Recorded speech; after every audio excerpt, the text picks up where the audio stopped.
Buenas noches y bienvenidos a Casos y Misterios de la Noche. El día de hoy veremos el caso de la tamalera de la Portales. La tamalera es una historia que al día de hoy se ha nutrido convirtiéndose en uno de los crímenes que más han llenado de curiosidad a los capitalinos de la Ciudad de México. Fue una noche de julio de 1971 cuando María Trinidad Ramírez Poblano decidió acabar de tajo con el maltrato que ella y sus 5 hijos habían sufrido por años a mano de su marido, un peluquero llamado Pablo Díaz.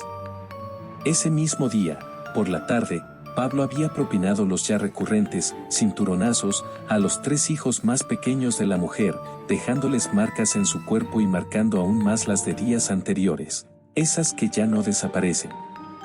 Pablo era un hombre dedicado a la peluquería.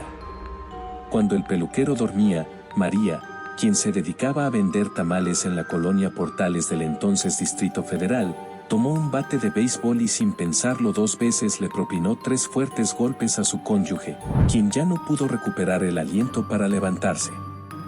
Los relatos periodísticos del último tercio del siglo XX, en especial de la prensa, refieren que al ver a su marido ensangrentado e inconsciente, la mujer, con la cabeza fría y el cuerpo tembloroso, tomó la decisión más difícil de su vida: descuartizar el cuerpo, meterlo en algunos costales de la Conasupo que tenía para trasladar la hoja de maíz con los que envolvía los tamales y tirar los restos en la calle. El escándalo se desató la mañana del lunes, 19 de julio del referido año, cuando algunos de los restos del otrora peluquero fueron hallados a un lado de una casa marcada con el número 508, en la calle Sur 71 de la colonia Justo Sierra, al sur de la capital del país.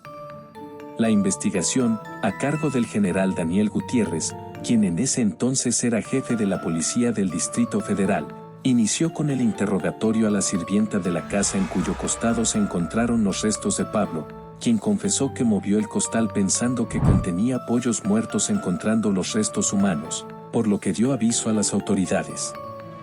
Tras tomar las huellas dactilares de una de las manos, los peritos que en ese entonces estaban asignados al servicio secreto, pudieron determinar que el cadáver correspondía al expeluquero, quien tenía antecedentes penales por algunos casos de robo. La identificación del cadáver llevó a los investigadores al hogar de María Trinidad, quien vivía en la calle Pirineos 15 bis de la colonia Portales, a donde había llegado procedente de Tequisquiac, Estado de México.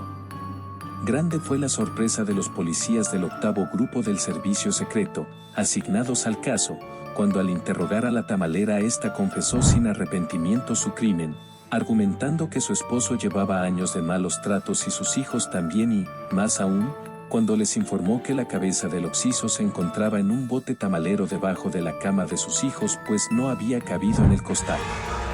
En aquella época se especuló sobre la posibilidad de que María Trinidad hubiera usado la carne del cuerpo de su ex esposo para cocinar sus suculentos tamales, pues un epigrama, publicado en la prensa, informaba lo siguiente: la tamalera asesina hirvió la cabeza en el bote de tamales. Lo que hacen los criminales con sus horrendos afanes: desde ayer en restaurantes nadie prueba los tamales, aunque en realidad la cabeza estaba conservada en agua fría para que no se descompusiera y despidiera mal olor.